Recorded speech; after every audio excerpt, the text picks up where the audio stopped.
Narito na ang programang magsisilbing daan upang magpagaan sa bawat hinaing at problemang inyong idudulog. Tututukan ang bawat makabuluhang pag-aksyon na mga kinaukulan. Ang serbisyo publiko na kahit sa anong paraan at sa abot ng aming kakayahan ay aming susolusyonan. Ang programa nagdurugtong sa bawat yugto ng buhay. Ngayon ay Lunes, June 25, 2012. Tugon, aksyon. Ngayon, ito ang Responde. Magandang hapon, ako si Oring Miranda.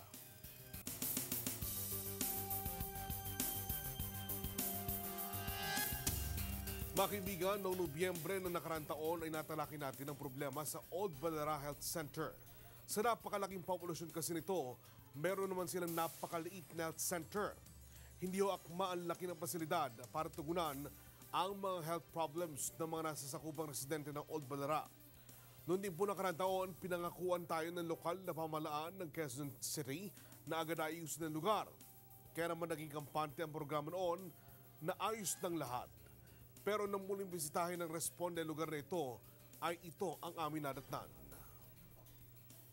Nobyembre ng nakaraang taon nang ipinalabas sa Responde ang problema ng Barangay Old Balara Health Center.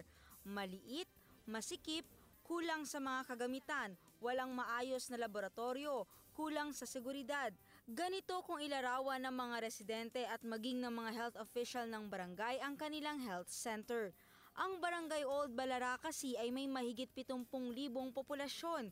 Napakalaki para sa ganito kaliit na health center. Pagkatapos ng mahigit kalahating taon, binalikan ng Responde ang Barangay Old Balara Health Center. Ispihan pa! Halos wala pa ring pinagbago. Ang mga pasyente, siksikan pa rin sa maliit na toldang ito. Ang mga kwarto rito, ganun pa rin, walang pinagbago.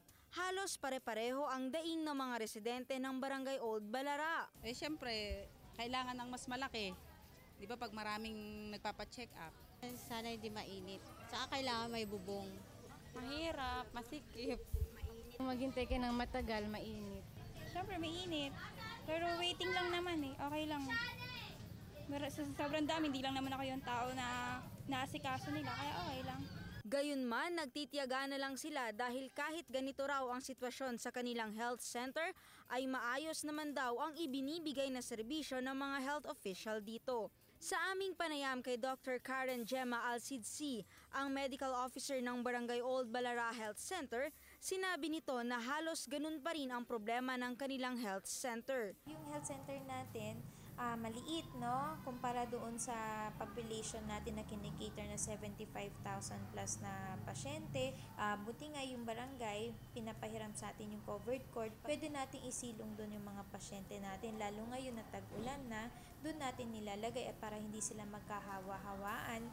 Sinabi rin ito na kamakailan lang ay may nagpunta nga sa kanilang health center ng mga tauhan ng City Engineering Office at sinabi nga niya sa mga ito ang iba pang immediate needs ng kanilang center hanggat hindi pa sila napapagawan ng bago. Nabanggit ko nga rin sa kanila yung yung concern ko regarding sa mga pintuan namin na kung pwede, papalagyan ko ng roll-up or kahit yung accordion lang, basta may parang double lang sana na sara. Magiging computerized na rin yung mga centers. Lahat ng Quezon City centers kasi ngayon, magiging computerized na.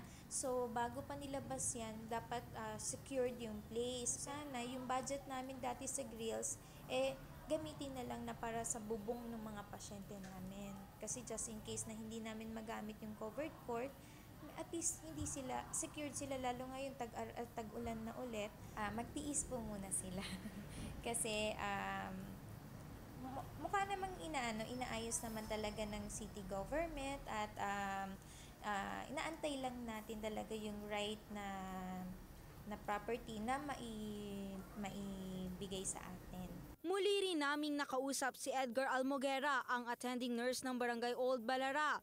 At hanggang ngayon ay umaasa pa rin siyang mapapagawa na sila ng bagong health center sa lalong madaling panahon.